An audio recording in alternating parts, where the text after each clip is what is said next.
Uh, I stammer all my life, and I'm still stammering as well on certain words or some phrases. I came here in UK about 3 years ago, and I was really struggling with my words at that time. Then I contacted my GP, and then my GP referred me to my SLT, speech and language therapy units. So about 6 or 7 months face to face and one-to-one sessions, I was quite good at my speaking skills. The most important piece of advice which I received from my SLT was don't hide your stammer and be open about your stammer. After attending my sessions, I forgot about hiding any stammering things. So I am more open about stammering now. I don't pretend that I am a non-stammerer. My specialism is I work with stammering and also the fluency problems. So I work with people who have difficulty with fluency of speech. That is most usually stammering or stuttering. They both mean the same thing. Because stammering is a vicious circle, the interventions that we deliver aren't just about the stammer itself. That you can see we do work at all those levels, and we work on avoidance and supporting other areas as well as the stammer in itself.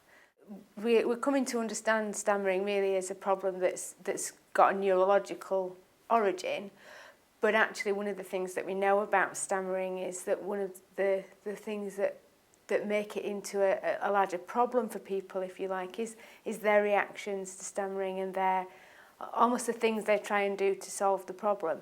So for some people who stammer, they might choose to avoid certain situations, and that builds fear of those situations, and that can make the problem become more and more difficult to manage. I work across the city centre mostly. I have three community clinics. So most of the work is that people will come to clinic appointments, either one-to-one or sometimes in groups, often with the older children and the teenagers, and with the adults we have group therapy as well. And where it's appropriate and necessary, I go into schools as well and do visits there to support teachers in helping the children to manage their stammer.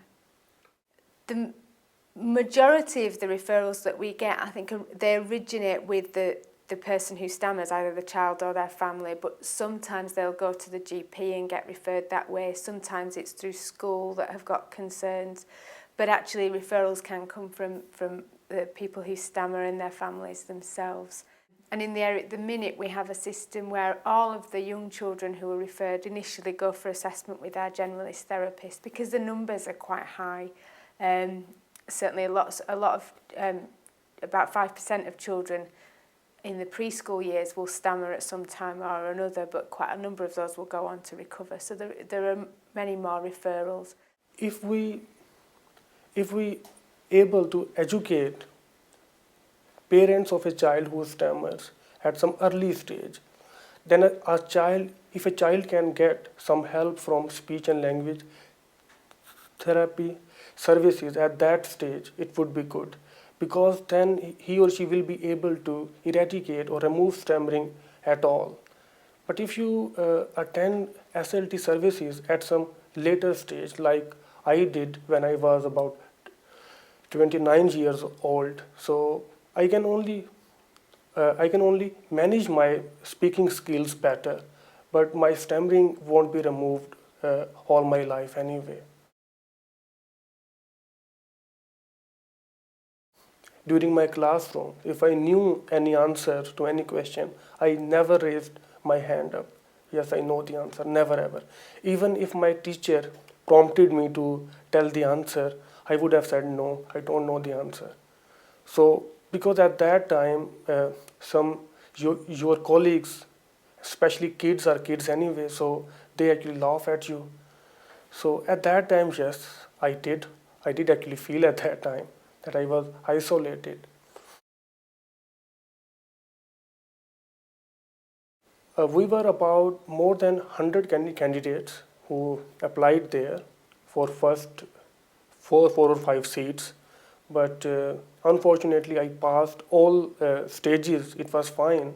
I passed all tests, and in the last, I have to undergo an interview with four interviewers were there, and they actually found out that I stammer while speaking. I told them as well, yes, I do. On certain words, I found it hard to say. I don't stammer on every word, but some words are really hard to say. So they said to me, Mr. Khan, we are really sorry, but we can't recruit a stammerer in our force. So it was really a very bad experience, a frustrating experience at that time. With the help of speech and language therapy, I am managing my speech really very well now, very well. I know actually what to do when I stammer. I can, as soon as I anticipate stammer, I can apply some technique.